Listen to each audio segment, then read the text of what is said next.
Hello students, welcome to class 12 biology. Today we are going to learn fourth chapter in biobotany, principles and processes of biotechnology. So already we have learnt about biotechnology. You must be having clear picture about biotechnology. Using technology with the life to get the required product. Okay, so biotechnology is the science of applied biological processes, and it is science of development and utilization of biological processes, forms and system for benefits of mankind and other life forms. So that is the definition for biotechnology. It was coined by Karl Erke, the Hungarian engineer, in 1919. This information also we have learnt in the ninth lesson when we learnt about biotechnology. So under biotechnology we have conventional and modern methods. Conventional mean the traditional method. So there we have the production of ghee, cheese, curd preparation. So that is the traditional method, and in modern method we are making the organism of our interest with the genetic makeup. Okay, there are two main features of technology: ability to change the genetic material and ownership of the newly developed technology and its social impact. So this is most important, ownership of newly developed technology. That is about the patent right that we will learn in detail at the end of this lesson. So modern biotechnology embraces all methods of genetic modification by recombination DNA technology. So under that we will learn about fermentation. So what is this fermentation used for? The production of acids, enzymes, alcohol, antibiotics and fine chemicals, that is the purified chemicals, vitamins and toxins. Okay, so then under biomass, for bulk production of single cell protein, enzymes as biosensors. Biosensors enzymes are used to cut and ligate also. Biofuel, microbial inoculants. Inoculants are certain material which will make the production of the same.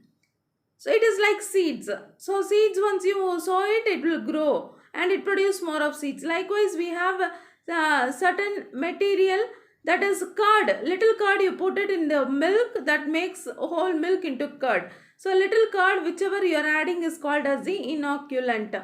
Then plant and animal cell culture, recombinant DNA technology, process engineering. So under process engineering, tools for biotechnology is used in the effluent treatment. Effluent treatment is the emission from the industry should be treated well in order to keep it safe for environment and water cycling.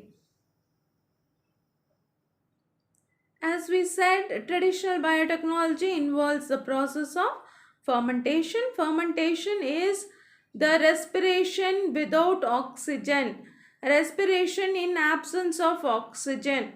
That is, anaerobic respiration is otherwise called as fermentation. Understood? Anaerobic respiration by bacteria is called as fermentation.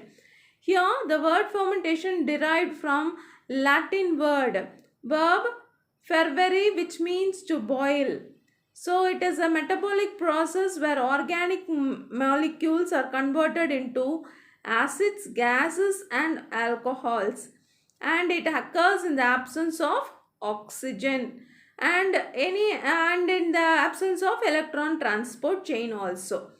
So study of fermentation is called as a zymology. These are the few points which is repeated here that we have learnt in detail in 8th lesson zoology.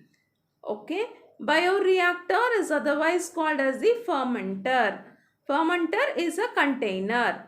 Okay, it provides optimum environment. What is optimum environment? Which is maximum suitable. It is correct, apt environment. That is what is called as the optimum environment, where microorganisms or the enzymes interact with the substrate to produce a required product. Substrate is a basic material on which the microbe is added in order to produce a required material. Okay, so and it is under control. Bioreactor aeration. Aeration is air circulation, agitation, movement of the vessel, temperature, pH control, and fermentation involves two processes. One is upstream process, other is downstream process. Fermentation involves two processes, upstream and downstream. All processes before starting the fermenter is called as the preparation and sterilization of the culture medium.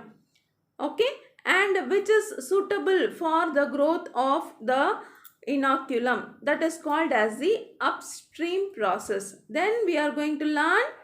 What are we going to learn? Yes, downstream process. Downstream process is the one which is after the fermentation process is called as downstream process. So once the fermentation has occurred, so it undergoes a distillation, centrifugation, filtration and solvent extraction. These are the processes. Okay, so distillation, centrifugation, filtration and solvent extraction, everything makes sure that it is getting purified. The material is getting purified. Then you have the picture of the fermenter.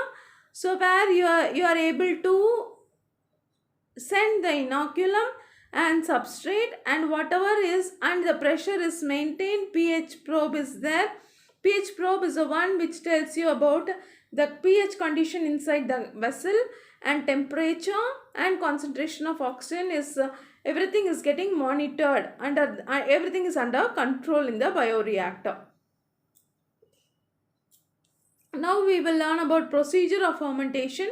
Based on the type of the product, the bioreactor is selected and suitable substrate in liquid media is added. Suitable substrate, once you add only, you will get the product properly.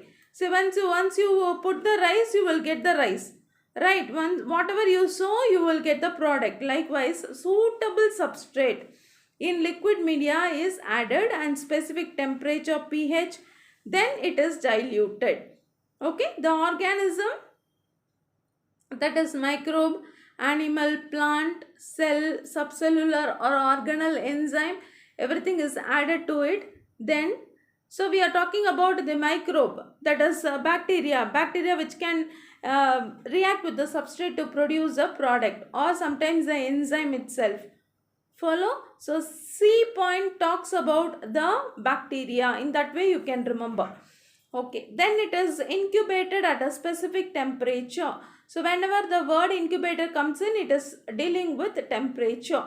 So it may be either aerobic or anaerobic. It depends on the material and the extracted material. Then withdrawal of process by downstreaming process. So we are extracting the process, withdrawal. So we are closing with the process once it is getting done. Then application of fermentation. So first is biomass production. We are able to produce more in number of bacteria, algae, yeast. As we say, inoculum is put in, they are able to grow in more in quantity. Okay, and we are able to get the dried source of complete protein, that is called as single cell protein, SCP. This also we have learned in 8th lesson zoology. Then microbial metabolites. Microbes produce compounds that are very useful to man and animals. These compounds are called as metabolites. Okay, so microbes, small microorganisms like bacteria, small algae, fungi, they produce certain compounds which is useful to mankind, is called as metabolite. It can be of two types, that is primary metabolite and secondary metabolite. So primary metabolite is the one which is produced for maintenance of life process. So it is very essential for the organism to live.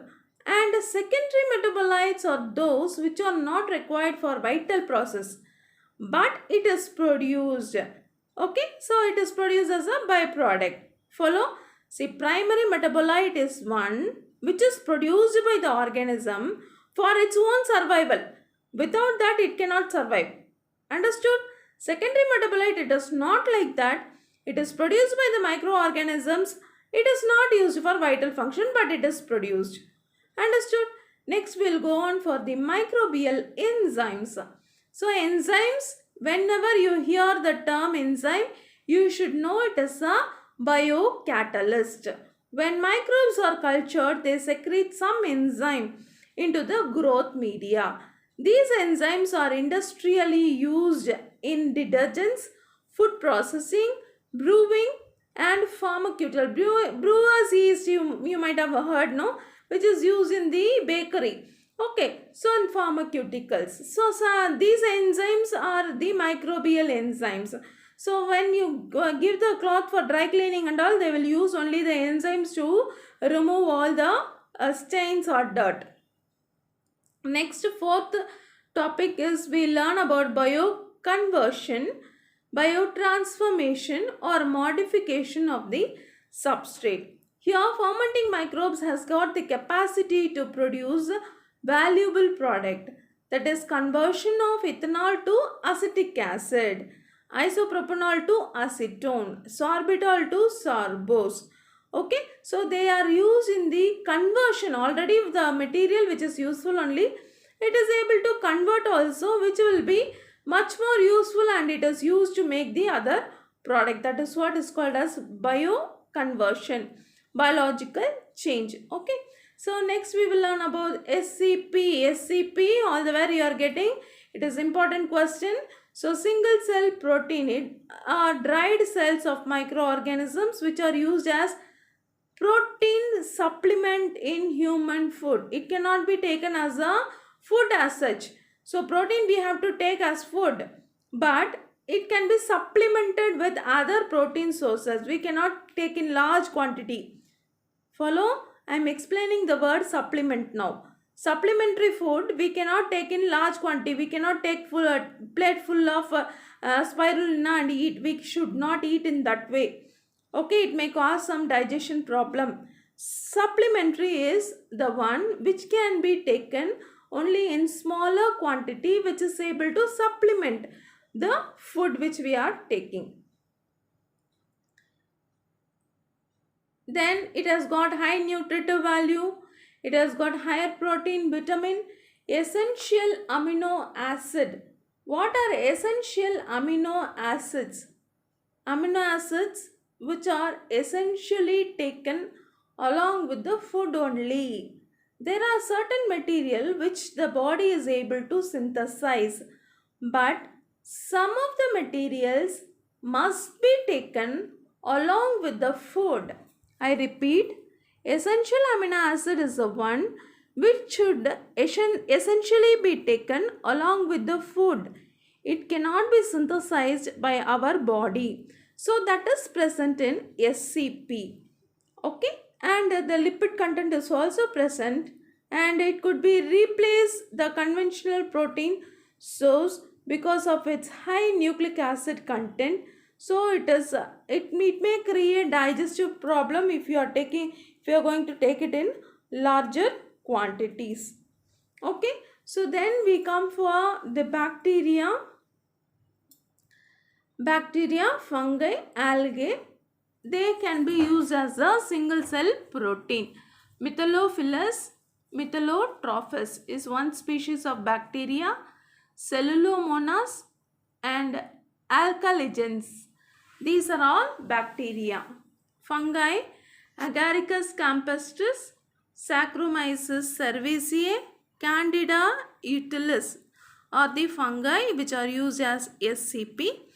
Algae, Spirulina, Chlorella and Chlamydomonas can be used as SCP.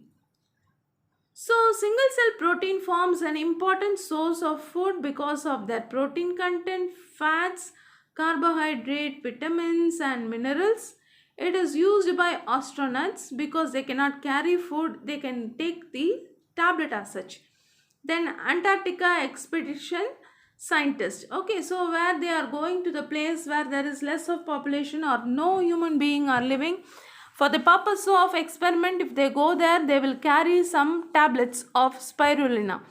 Instead of eating a food, they will take the tablet, so they won't feel hungry and they will get enough nourishment.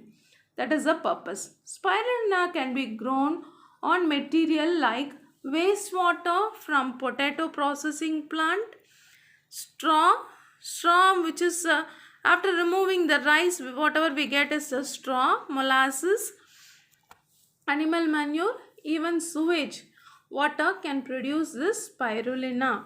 Okay, so it reduces the pollution, and to 20 to 50 grams of Methylophilus methylotrophus species has got high rate of biomass production.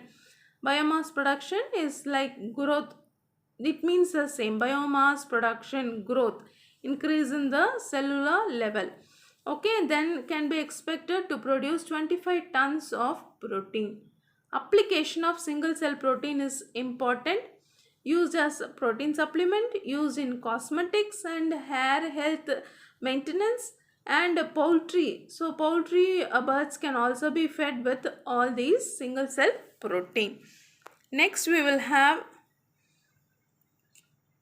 the paper processing industry also uses single cell protein, and food industries as aroma carriers, vitamin carriers, emulsifying agent to improve the nutritive value of the bakery products, they are using single cell protein. What is emulsification? It is the process of making the fat into very small droplets. Okay. So advancements in modern biotechnology. So modern biotechnology does also deal with the genetic manipulation, increasing the genetic quantity, protoplasmic fusion, fusion of protoplasm, and improvement made in old biotechnological processes. And some of the advancements in modern biotechnology is described as follows. Genetic engineering is also called as recombinant DNA technology. So it is very simple, where we have the required genetic material is cut and it is put inside the bacteria, so that the bacteria will carry recombinant plasmid or recombinant genetic material. Then the bacteria undergoes cell division. So we are getting many in number of copies of the required genetic material. I repeat the same. Gene of our interest is taken and it is cut. Okay, and you are having gene of your interest in your hand. Then you are putting the gene of your interest into bacterial cell. It is getting attached with the bacterial plasmid. Now bacteria undergoes cell division. So we are getting many in number of copies of your genetic material. Now I will tell you with the example. The gene of your interest may produce insulin. So gene which can produce insulin you are taking in your hand. Okay. How to take it? We have to cut it. The cutting is done with the help of the enzyme that is called as restriction endonuclease. With the help of the enzyme called restriction endonuclease. Once it is cut, it should be introduced inside the bacterial cell.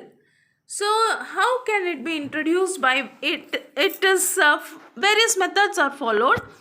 By making it to undergo high electrical potential, they may just go inside the bacterial cell, or it can be injected into a cell. Okay, or through chemical treatment. This gene of your interest has gone inside the bacteria. Then the bacterial plasmid is also cut with the help of the restriction enzyme. Then it is getting ligated, that is, it is sticked. Okay, so that is brought about by the enzyme called ligase. Cutting is by restriction endonuclease, sticking is by ligase. So the gene of our interest is multiplied with the help of the bacterial cell. So it is a unicellular organism. Within a very short period of time, it is able to produce more in number of genetic copies. And whatever is to be secreted by the enzyme will be secreted in the media. This I taught you in 9th lesson zoology. It is a repetition only. So this is what is called as genetic engineering or gene recombinant technology. Okay, so when you have doubt, you are free to ask the steps involved in the genetic engineering or recombinant DNA technology. It is given along with the diagram. Okay, so then tools for engineering is given restriction endonuclease, and it is a molecular scissor. With the example it is given. So three main classes of restriction endonuclease is given here: type 1, type 2 and type 3. So their mode of action is slightly differs. Type 2 enzyme preferred to use in recombinant DNA technology because they cut the DNA at the specific sequence. Then 4 to 8 base pairs. BP is base pair. Okay, so you must be knowing what is base pair. Okay, so restriction enzyme Hind2 always cut the DNA molecule at a point of recognizing specific sequence of 6 base pairs. Where there is 6 base pairs, it will cut. This sequence is known as a recognition sequence. Please learn definition for recognition sequence. So more than 900 restriction enzymes are available in the market now.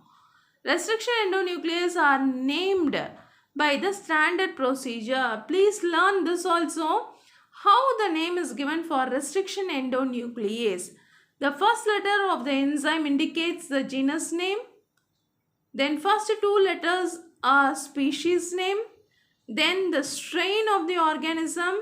Finally Roman numeral indicating order of discovery. So this is EcoR1. E. Escherichia CO coli, restriction enzyme 1. So that is what is called as EcoR1. It is not RI, it is R1, Roman number 1. Okay. So likewise it goes on with the types of the restriction enzymes. We shall continue in the next class. So far we have learned only the simpler terms and simple topics only. So please read through and keep in your mind. Please take notes once you listen to the class. Have your book beside. Thank you, students.